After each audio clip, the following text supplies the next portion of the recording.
Yo, yo, yo, what's up, citizens of the World Wide Web? It's your boy, Mr.13, and I'm back with a new season of The Sit Down. This is season 2, the first episode. And joining us tonight, we got graph legend James T.O.P. Tonight, we're going to discuss some of his history and his new book, which is entitled James T.O.P My Life. What's up, James? Thank you for joining us tonight. How you doing? I'm feeling good. Thank you for giving me the opportunity to meet so many beautiful people, worldwide. And being on a podcast like this is always special to me because I remember a time where no one wanted me on this show, and I couldn't get on shows. I grew up here in New York City, and back in the days it wasn't easy. It's not easy now. Yeah. So much going on. I'm blessed, to be a part of this art form and being relevant and being a contributor, not only back in the days, but today. I feel I represent the common, graffiti artist. You have to remember, I come out of the East New York section of Brooklyn, and it wasn't easy getting noticed. Yeah. The world didn't want to hear me. Didn't want to hear anybody from East New York. Well, I read some of your book. Actually, I read the whole book, not some of it. I read the whole book, front to back. And easy reading. Well, go ahead. I'm gonna let you talk. No, it was very interesting. But before we go into that, I just wanted to know how you've been holding up. For over the last year, and we've been dealing with COVID-19. So how has everything been for you? Well, it's been challenging. It's been different because I'm used to talking to people in live audiences, and just everything that I did. There were always people. Yeah. My smallest shows always had a lot of people. I was raised to speak in front of crowds of people and not be nervous and get my information across. Even as far as teaching is concerned, this is a new era. And if you can't adapt to it, it's going to leave you behind. True. The world is going to leave you behind if you are not prepared to march forward and be progressive and whatever you are trying to do. I like to look at things. If I can do them, then you could too. Gotcha. I'm no different than nobody else. Of course, I've been here involved in this art form for most of my life, and I'm very proud of it. I'm blessed to have worked with some of the people that I've worked with along the way. I clearly did not do all of this by myself. There are hundreds of other people that you don't see that are behind me and have helped me. Shout out to them, and I look forward to continue working with people. Of course, I've worked with you, for many years on a lot of different projects, and it's a blessing to still be here, still contributing, still having a voice, and still willing to work with people and to help people achieve whatever goals they may achieve, whether it is artistically or whether it's through social change. Got you. Well, it's definitely a blessing to have the opportunity to work with you and to have you here today. A lot of people that we know personally, they didn't make it through the last year. May they rest in peace. Nick 707. That's just one of them that we know about. May he rest in peace. He was Nick and Lava, Nick helped me out tremendously. You know, so did Lava. I Yeah. mean, me, Lava, and Wayne Robbins, stay I 149. We used to hang out exclusively together and go to events as a team. Yeah. Well, I met both of them through you. So Yeah. yeah. They were amazing, you know, friends. Historically, you couldn't have two better contributors to this art form than Live and to Stay High. And I'm so ever humble and grateful to have been in their presence and work with them and learn from both of these fine gentlemen and contributors of this art form. Nick 707 was just as great. And you know, when you get to this level, we're not just talking about great, we're talking about genius status Yeah. because these guys are or was the cream of the crop. These guys rose above the hundreds of, excuse me, thousands of Thousands. artists here in New York City so that their names stood above the rest. Yes, it did. Yes, it And, did. you know, it was just a privilege and an honor to know each and every one of them. Of course, I've got some signed stuff from each and every one of them. I'm going to be showcasing an outline that Nick gave me, you know, along the way. Me and Nick, I tell you, man, that guy, he was something else. A lot of times he was a pain in my know, you know what, but, you know, I loved him the same. Stay high. Oh my God, I learned so much from him. It's unbelievable. And Lava was someone with so much drive and determination. And they all were ambassadors of this art form to the highest degree. And I absorbed all that information or as much information as I could. And I made whatever they gave me part of what my repertoire is today, whether it's me taking a tag or whether it's me doing a piece. Um, I learned from those guys, and if you are young graffiti, even if you're not a young graffiti artist, it's always important to listen more than you speak because you could be missing gems that you may never hear again in your life.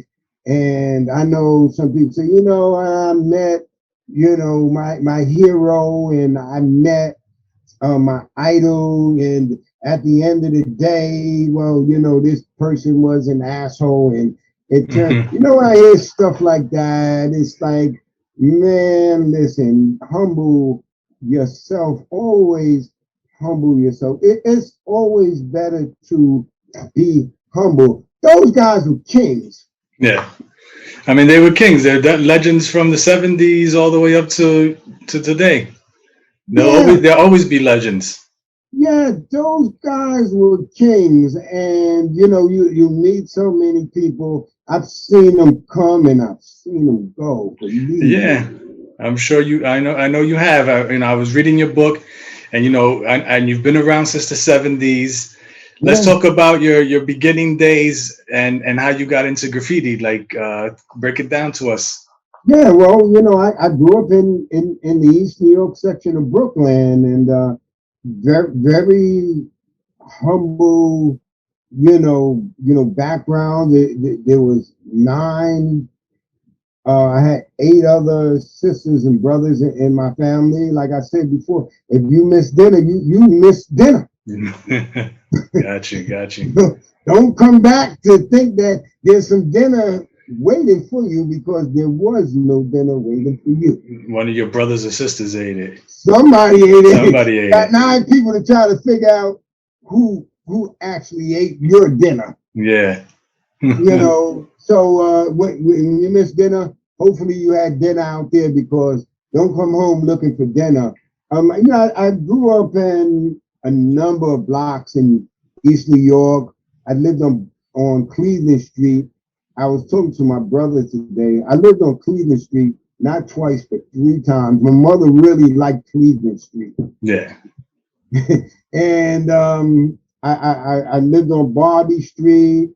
I lived on Belmont, and when we eventually moved into the Lewis H. Pink houses, it was a step up, believe it or not. Got you. And East New York is a very, very difficult place to achieve your dreams, but it's not impossible. Got you. And I'm testimony of it today. There was a recent article written about me in one of the East New York websites. I was so honored that someone nominated me to talk about my story of success and survival. Yes. Because when you come from a background in East New York, you have survived. Yes, you have. Success is another word altogether. So, you know, I survived my upbringing, and the thing about the Lewis Pink houses, which by the way have 22 buildings, That's a lot of and buildings. it's a whole lot of buildings. And it's split in two sides. Yeah, there's 2 sides. Well, you know what? You may know a little bit about the pink houses, but there's 22 buildings, Got you. and very, very violent reputation, especially during the 1970s. You know, people talk to me about where they live at. You know, first of all, New York City as a whole, wherever community you lived in, and you achieve some success, beautiful, because they're tough neighborhoods in every last single borough of New York City. Yeah. It was known as Fear City back in the days. You got it. You heard? So to wherever you come from, not saying that, you know what, my neighborhood was the toughest or the scariest, but you know what? You can go check some statistics about the 75th precinct, and you know, just rumors and about how violent the pink houses in the East New York section of Brooklyn was. Yeah.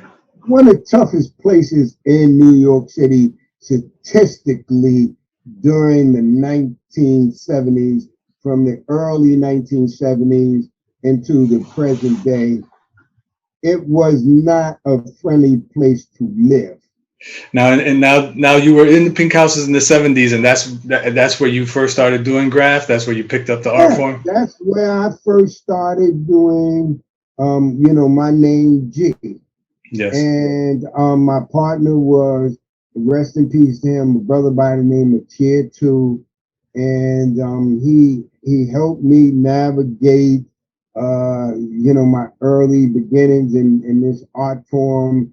He did the best that he could do, but no one could introduce you to actually going into the yards and painting.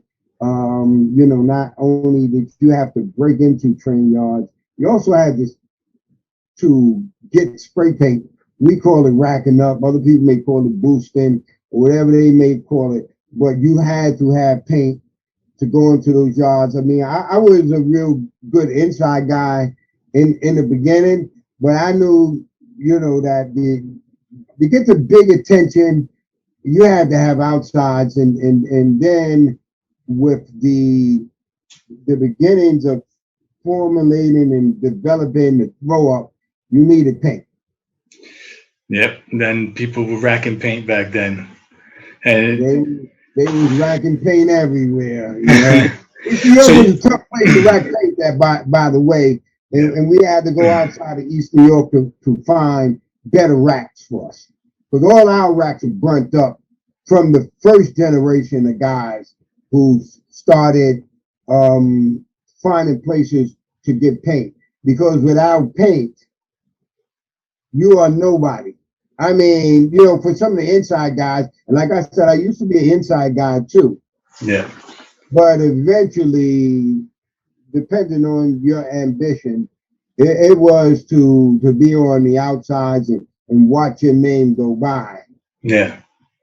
Now you went from being an inside guy to an outside guy, and you was down with a crew called the 3 Yard Boys.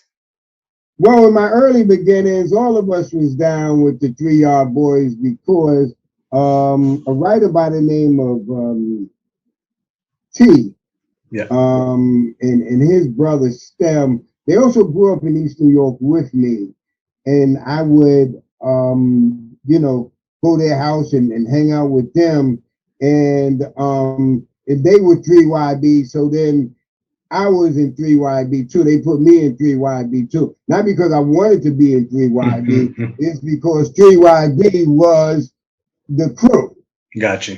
And T was the president.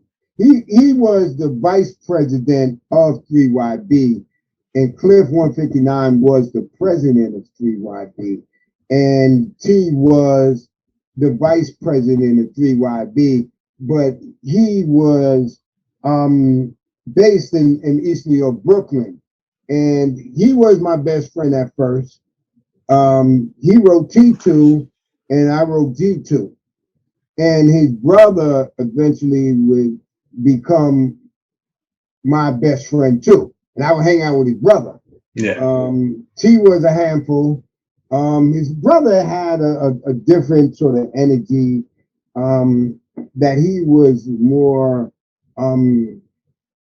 very enthusiastic about this art form, sort of enthusiasm that would draw the people in.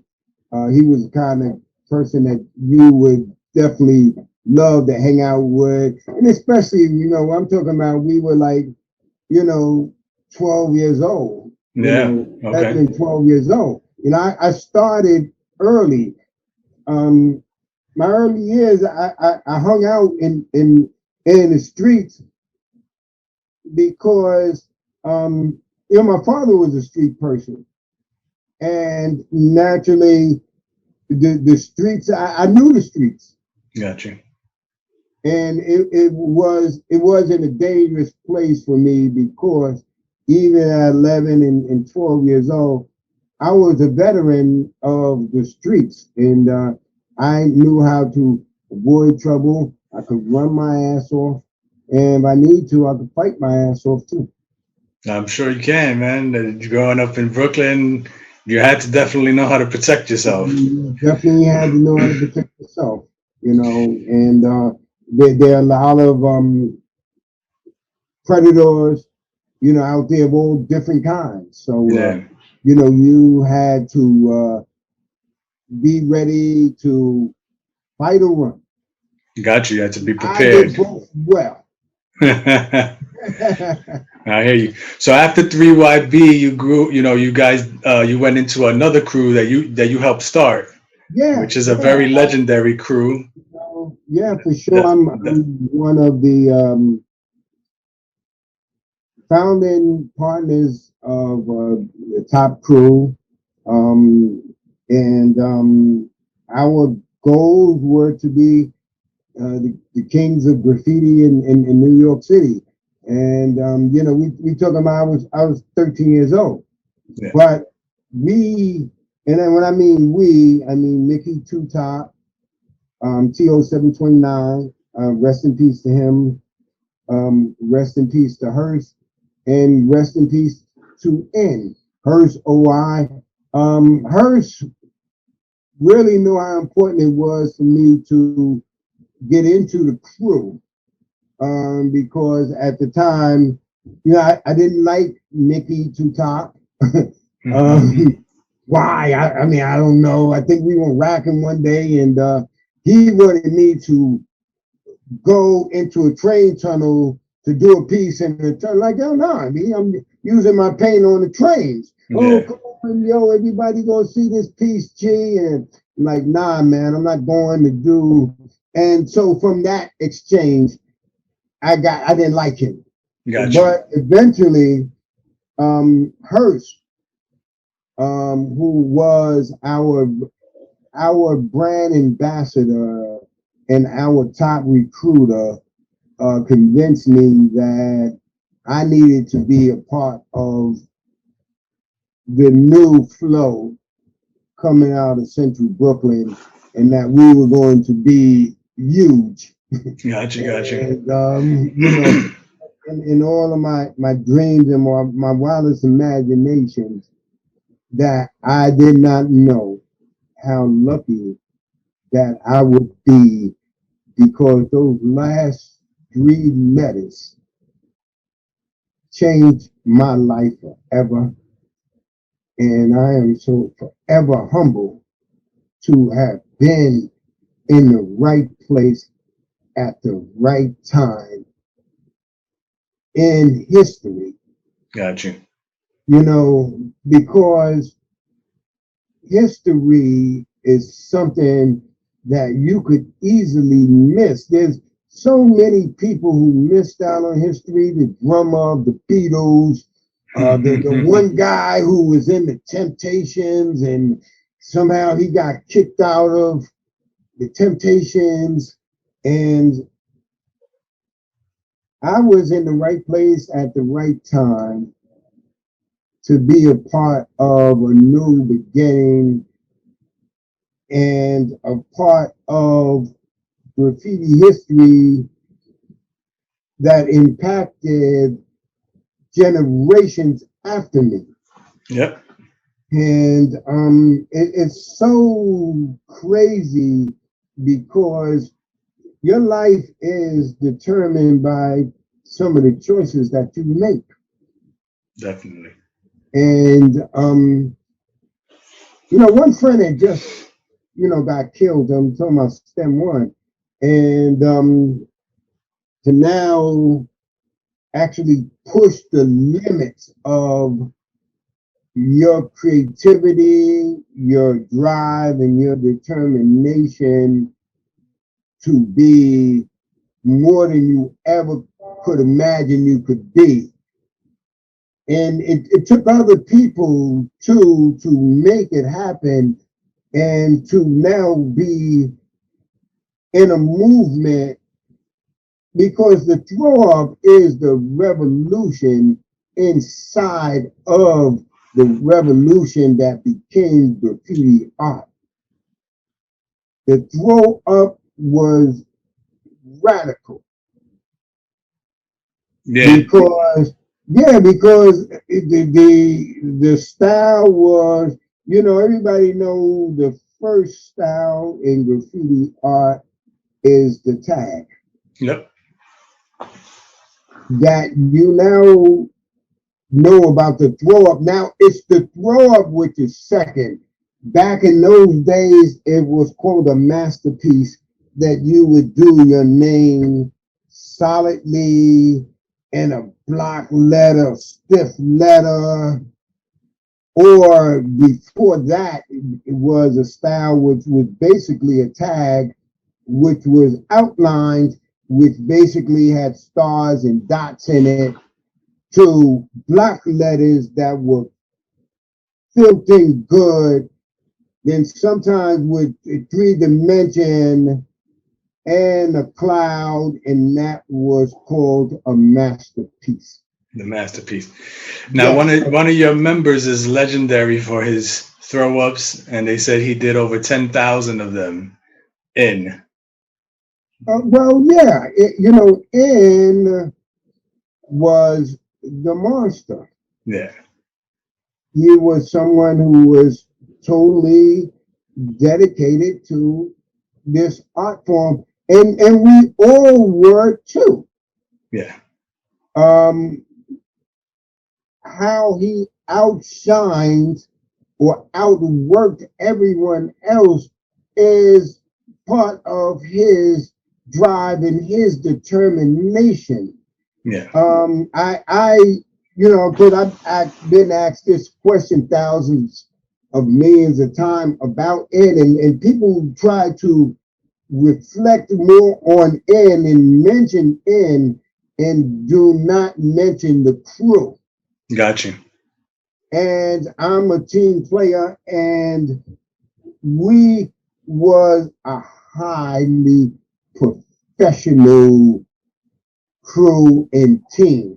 Yeah. We did everything as teamwork. Everybody had a role to play in order for us to succeed. Yeah. And of course, in being the scorer, let's use the Brooklyn Nets as an example, or maybe I can't even do that because he would be more considered to be Durant. Gotcha.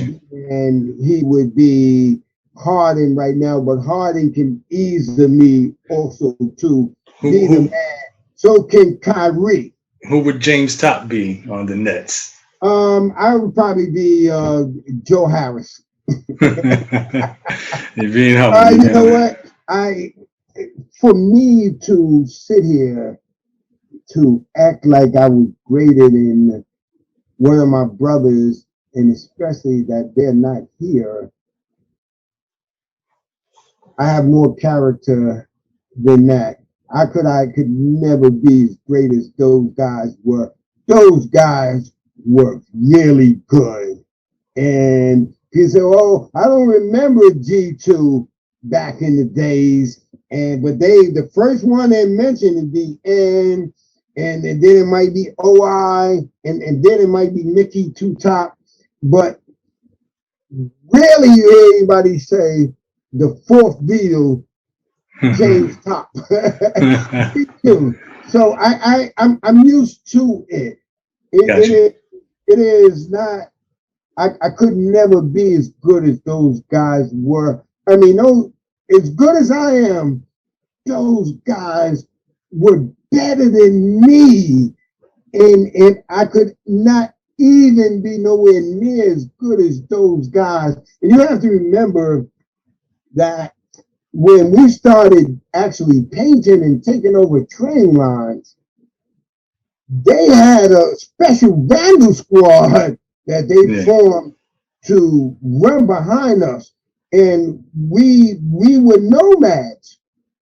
They knew where we lived at, but they couldn't catch us in the act. And I talked about running from the vandal squad a lot. And they would chase me. You know, the blessing of living in pink houses, sorry not to get off track. The blessing of living in pink houses was that the A yard was right across the street from my house. Yeah. And when they would chase me, I would run into the projects. And when I run into the projects, not only was they scared, but they could never catch me and find me. Yeah. And know how I would disappear. When we started T.O.P, and we started that amazing output. Of course, and he was the poster child for us for the simple fact that he just outworked the rest of us. Yeah. Gotcha. And he outworked everybody in the game. I would say so. I mean, the right. And it was only right because he put in the work. But you also seen that T.O.P. Yeah. You was part of a team. There you go. There you go. And it was actually never the president of T.O.P. Okay. The consensus president was Mickey Two Top, who was our strategist, who would determine what yards and what layups that we would go to. He would even determine where we were going to rack our paint at and what part of the city we were going to go into to get paint. Got you. And without his contribution of his knowledge of layups and tunnels and yards, and determination would be useless because he would run into a brick wall, which was the police and the vandal squad.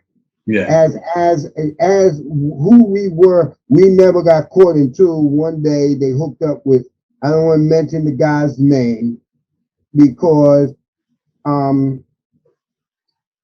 it's 45 years later.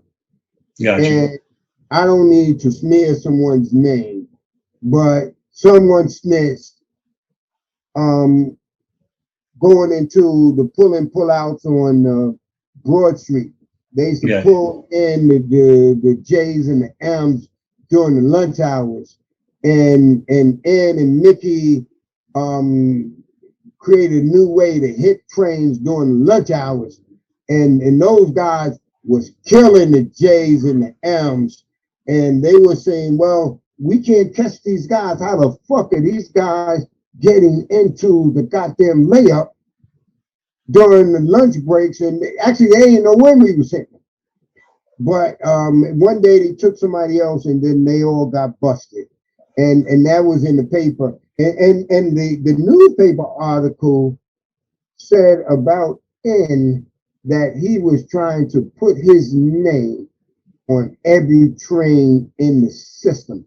And to be honest with you, I see the drop output even today. You have to remember that this guy, it was like letting the lion, I mean, cage with the lambs in the meadows. Yeah. And you know, we talk about records.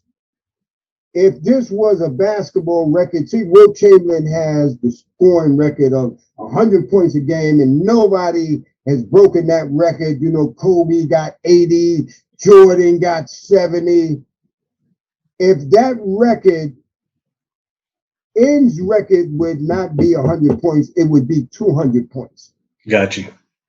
That's how phenomenal this guy was and how dedicated he was to pushing the crew and putting his name up using the latest weapon called the draw. Now you have to remember the top crew, the reason why the top crew is the top crew was because they had something called the buff. And when the buff came, they took out the first generation of writers. And they had no recourse to it because basically they used up all of their paint spots. And they had no paint spots.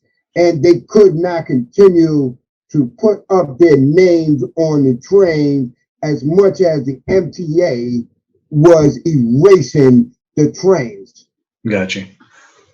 Now, they were erasing trains at a pace that nobody, no crew or nobody could follow behind them because they was buffing everything. Yeah. The only people that they could not stop. And the crew that saved graffiti was the top crew, and our newest weapon called the throw up. It was very artistic, but you also had to be efficient with your paint. And then we were also hitting spots that they wasn't buffing. So that, you know, we was hitting above the window line. Gotcha. We was catching those spots for the first time. And catch, they was buffing the trains, but then they wasn't buffing top spot. They were catching the panels. Yeah, we was catching all them joints. And they was buffing, they was catching it, they was cleaning the trains, but then the buff didn't go into the top of the train. Then they had to bring the trains back in and then buff it completely. So now, you know, you guys, you know, brought in the throw up and you're making history.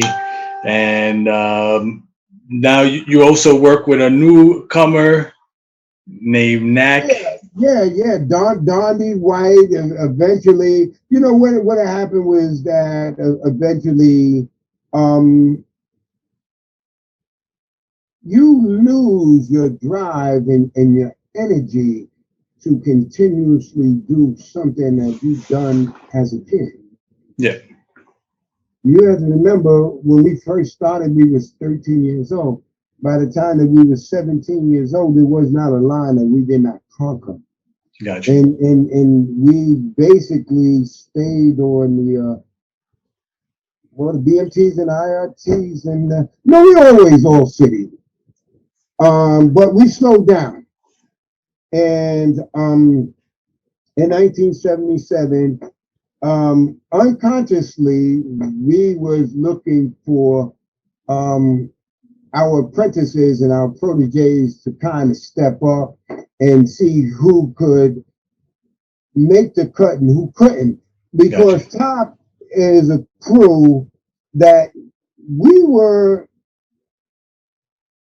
I would say, organized, where other Gotcha. crews wasn't. You know, we had presidents and vice presidents, and yeah, we kind of like maybe had like 4 presidents because Mickey was the president, but I was also the president because during one point I moved in the Bronx. So Okay. I was quick to, well, listen, you got to give me a title, and I want to be president of the Bronx. Now I'm living in Bronx. I ain't lived in Bronx long, by the way, but I lived there long enough to make friends with maybe one of the greatest painters alive called Knock 167, and I brought him into the Top crew. Yep. And we were steady mentoring a group of upstarting graffiti artists that included Dondi and Duro. Okay. Dondi and Aaron out of that crew emerged, and eventually Duro emerged as well. Gotcha. And my relationship with Dondi was a good relationship because at first I didn't think he was the chosen one. It was like, you know what? Seeing a young LeBron James, knowing that he had all the attributes to be a top flight graffiti artist. You know, the throw up was big, but it was starting to tail off. But he was he listens where a lot of guys didn't. And Gotcha. when we say, you know, go home or get out of here, you know, because they were younger than us. Yeah. Like, you know, when you're 17, 18 years old, and when you got like kids that are 13 years old trying to hang with you, like, yo, get out of here because, you know, this is for the big guys now. You know what I'm trying to say? Like, you know, lesson time is over. But when we turn our backs, this guy would still be following us. Like, you know, after we like, get out of here and throw bottles at the guy, and he'll still be following behind us. And, you know, eventually we just embraced him, and he was a sponge and gave him as much as he needed to be the next generation of Top. Gotcha. And, you know, before I went off to college, because when you start getting older in New York City, especially doing some of the stuff that we was doing, you know, we were the best rockers.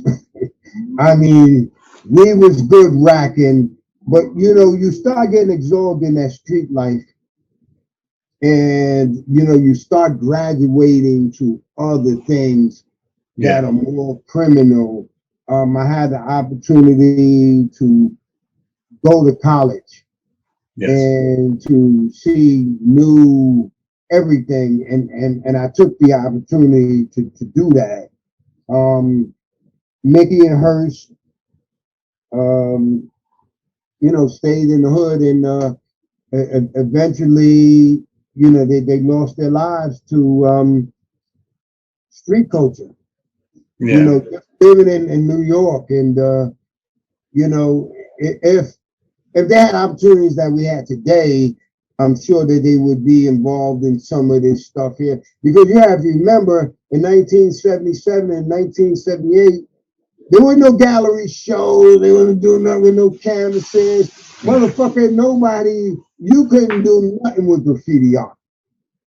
Yeah. Nobody wanted it. Nobody thought that you was any artistic anything.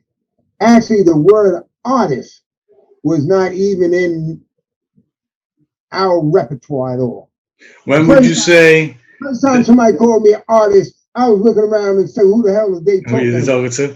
When would you say that the art world came into graffiti, or graffiti invaded the art world? Graffiti in the early 1980s. Got you. When Henry Chaffant started taking those photographs, that was the beginning of this art form going mainstream, and the whole culture of hip hop now, because it was just our culture in New York. It was just the only place you would experience these elements were in New York City. I mean, Yeah. as a whole. And I'm not going to be here arguing with people saying that, we had hip hop here and here. I'm sure you did. Um, but as an entire culture and as a city, we knew we were unique with our style of fashion, our style of art, which was graffiti art, and our style of dancing, which became break dancing, and also to the way that we played our music and like to listen to our music, and how we used to gather, and Yeah. how you would say that this person is prominent in our culture, and the rest of the world would not know who you was. At one point, we were the champions of graffiti in the entire world, because the world only existed here in New York City. This is the Mecca. That's right. There was no other place that had this culture going on.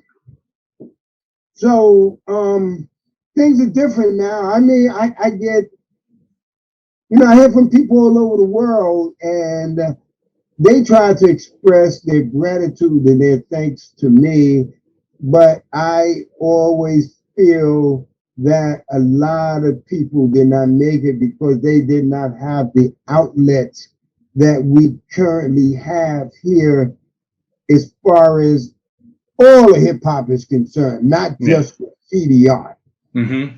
all of hip hop.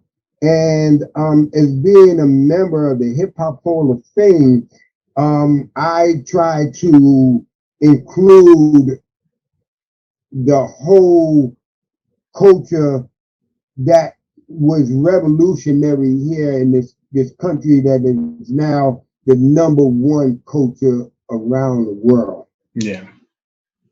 I hear you. Now, fast forward. Yeah. You wrote this book. What inspired you to write the book? A few things. I actually started writing the book like 15 years ago, to be honest with you. Okay. But as I was writing it, it just had too many characters and too many people, and it was jumping from here to there, and I was like, wow, it was like 293 pages, Okay. just text. Not Got you. even not even had the photos. So I'm fucking writing a novel, Yeah. and a couple of occurrences happened that I figured, you know what, let me get my story out, because there are too many liars and punk fakers and just people. Um, there's like one time I read somebody's bio, it was exactly like my bio. So I said, oh my God, wait a minute, this is this is going too far. There's so many people out there that think that there's a shortcut to this. Yeah. There are no shortcuts. None whatsoever. You know, you put in the work, you be humble, you respect other people, and you respect where they coming from, unless people try to violate you, and you got to do what you got to do, especially here in New York City. Um, it's a long road. I didn't instantaneously become popular because, oh, my name is James T.O.P, and I put in countless hours away from my family. I've sacrificed myself being involved in other careers that I could have been very successful in to actually stay in this culture and this art form. Yes. I don't do it for popularity. I damn sure have not made a lot of money. I try to make enough money, for my talents and for my status, and I think that's only right. That I be compensated fairly for who I am. Got you. And people try to get me to do free stuff all the time, but I can't do it. I only got no time to do the paid stuff that I got. Yeah. Nevertheless, something actually for free, or there's something not. When it comes down to the community, I have over 4,000 hours of community service in Harlem alone. Yeah. 4,000 hours. That comes up to 2 years of working for free. For free. Right. Yeah. So I've always given back. I considered myself a community person and a people's person first. If there's a cause out there, I'm the first one to raise up and say what you need or what you need me to do. I've always been there for my people. I've always been there for my culture. There isn't. If I was working in the private sector, I probably wouldn't even be living in New York anymore. Got you. But Dondi, getting back to Dondi, he was a special,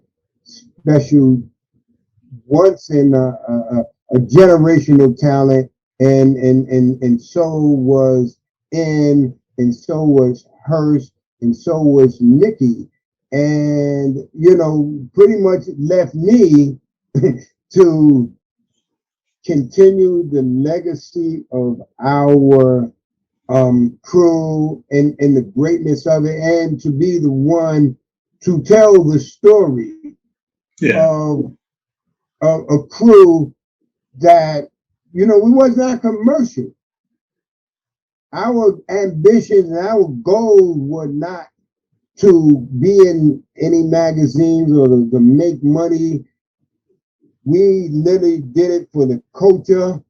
And you have to remember, we were very, very young doing this.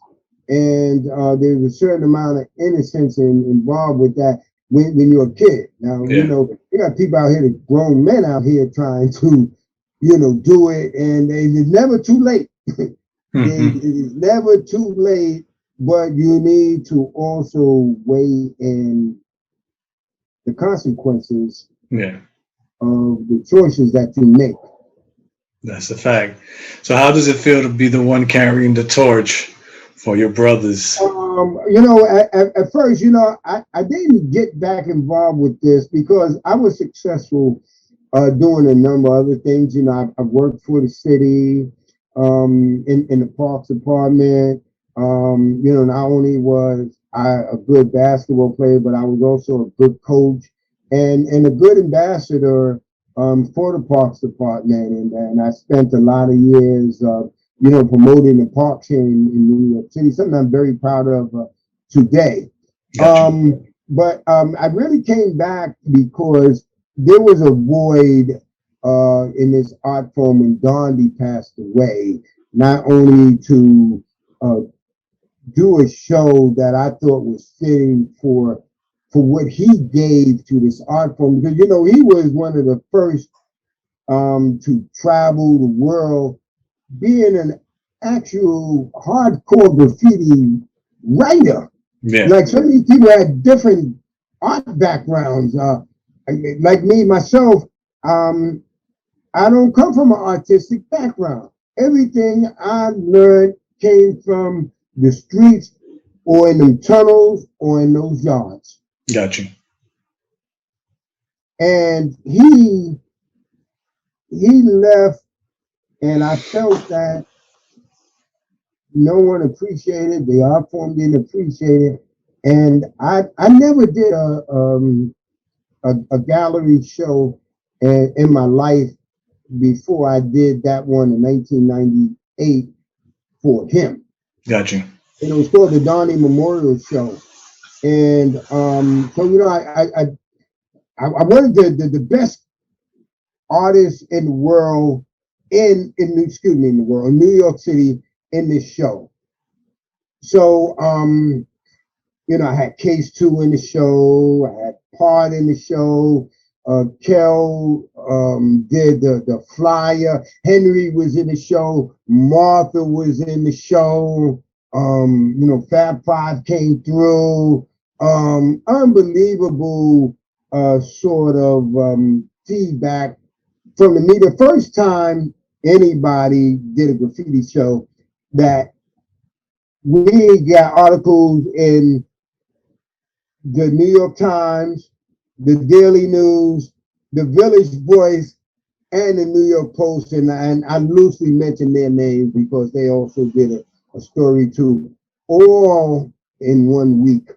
So all of a sudden, it was this boom, whoa, this guy is doing graffiti shows, and people received it very warmly and well. And 400 shows later, I'm still in the game. I did not leave, and I have a passion and in that same energy that we captured all those train lines. I still had in me. I can definitely see you still got a passion for it in you, and you represent the culture well. How, when someone reads the book, what is something you think they'll take away from it? Well, you know, first of all, I wrote it to tell my story. You know, you hear it from the horse's mouth. You know, I can't try to take your props and your credit somehow. I'm the kind of person that I want to give everybody their props and their credit, you know, Gotcha. for the job that they've done. I mean, I'm not trying to act like, you know, I did every last single thing there was to do. So I wanted to thank people that helped me along the way. Heaven know I could not mention everybody, but I tried my very best Yeah. to mention all these people who helped me along the way. But I also wanted to tell a story about me growing up as a kid, wanting to express myself artistically, but the world did not want me to succeed and did not want me to express myself, express the conditions that I was living in. Didn't want to acknowledge me as a young black kid, you know, living in the East New York section of Brooklyn. Gotcha. So, you know, it was important to me to write something that would also to inspire that kid that's out there looking for a role model just like them, that look just like them too, and to be inspired by that. Gotcha. How I made it out, just just being blessed, man. It's just incredible, and it's humbling, very very humbling to be a humble person. But you in an art form that you can't be humble. Yeah, I hear you. You You got it. gotta It's a be, lot of bravado in this art form. yeah. You can't, even if you're not that person. You gotta project that, Yeah. and but there's a balance in all of this, too. But I wanted to write a book that came from me, so that nobody could write my story when I was no longer here, or for people to try to take credit for things that I've done and I have established, and also to give people credit, and to just tell a story of a young black kid that grew up in East New York, and how eventually I became James Top, and I've always wanted to be James Top. Now that you say that, Dreams, my dreams were to be James Top, and I'm now James Top, and that's so amazing. It's that's so great. it's so amazing, you That's know. yeah. My other question to you was, what did you learn about yourself during the process of creating this book? And you kind of just well, answered. first of all, I learned that I was human. Um, I care about I care about the world. I care about this art form. I care about my family. I care about the struggle that we finally seeing change. I'm always leery of that. There were promises made to my ancestors that were never ever fulfilled. Yes. Um, I I was talking to the guy in England today, and I was the one of the first cats. What you doing here with your camera is something that 21 years ago was like, come on, man. Like, who wants to listen to a graffiti artist Yeah. on television, and why are you doing it? You don't even have an audience. And 21 years ago, um, I decided to have a television show that would capture the people, places, and events of this art culture here in New York City, and do it without a dollar.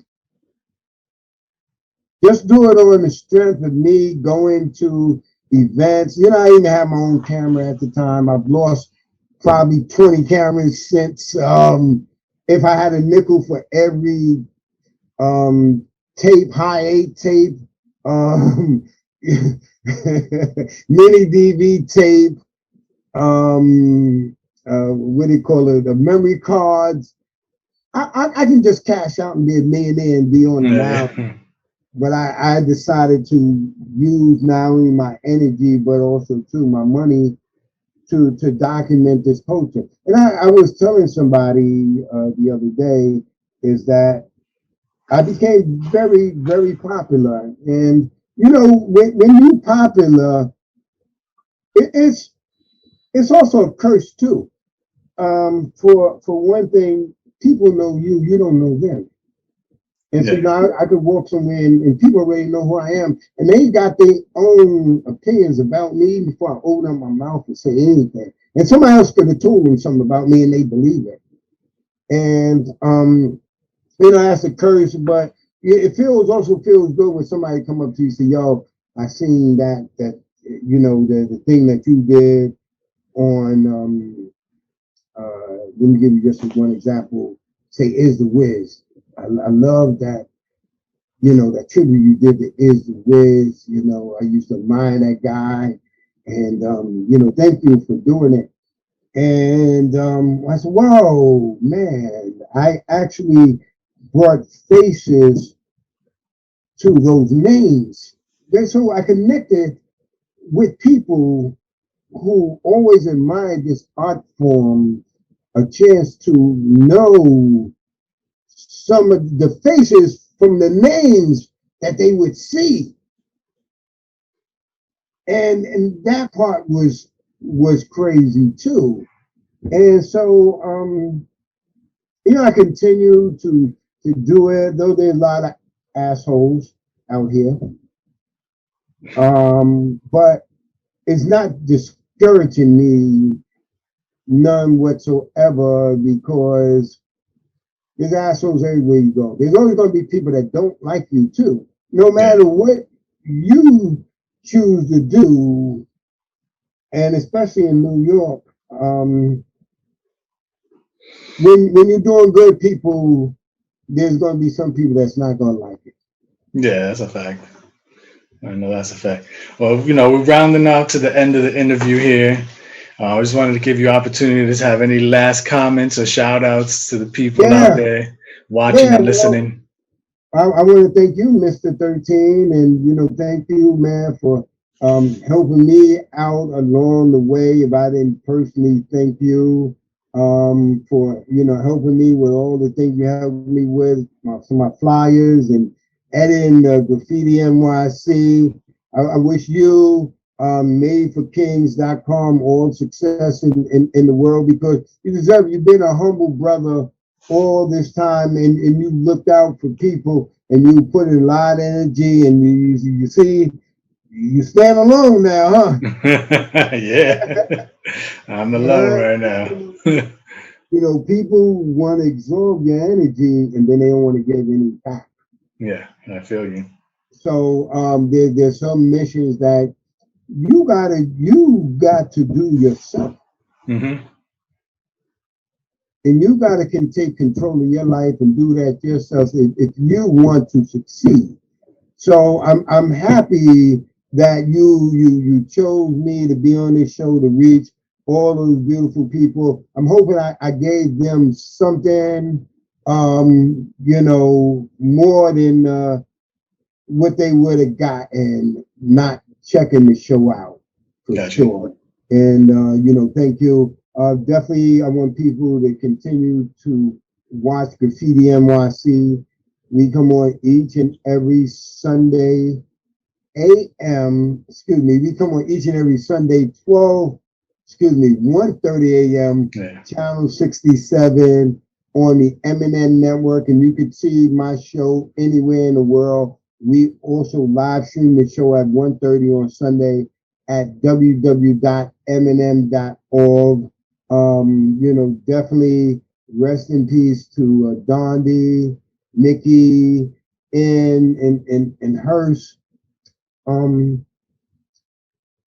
continue to do as much as I possibly can to keep the memories of you guys' legacy right here in my heart. And, you know, just thank the people in New York City for embracing me and embracing this art form. This art form is an original American art form. Big up to all those guys that are out there that painted trains, that took tag, each and every generation, because each and every generation is important, and this art form would not be here today if it was not for each and every generation contributing. If I never said that, I wanted to be known that I said it on this podcast right here, that every single generation is important to the evolution of this art form, and also generations that have not been born yet. Got you. You know, with that said, I would like to say thank you. Yeah. Also, too,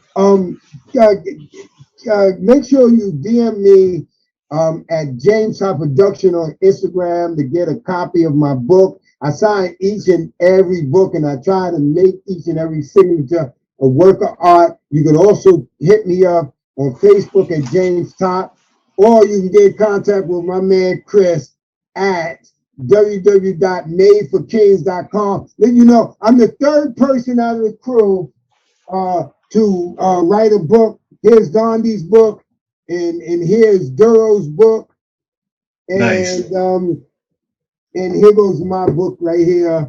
And thank you very much. Make sure you get a copy of My Life, James T.O.P. Peace, New York City. We love you, and keep checking out www.madeforkings.com and my man Chris, because he's always going to have a good guest on his show. And thank you very much, Chris. Listen, I appreciate you for coming on tonight, and I also want to thank you for all you've done for the culture. You've inspired me, and you've given me many opportunities, and I appreciate you being a mentor to me as well, and give me the chance to learn. All right? I gotta keep doing good, Chris. Give you your flowers, brother. Thank you very much, brother. Right? I appreciate it. Thank you. Have a good night. Peace. Take care, everybody. Peace, New York City. I love you.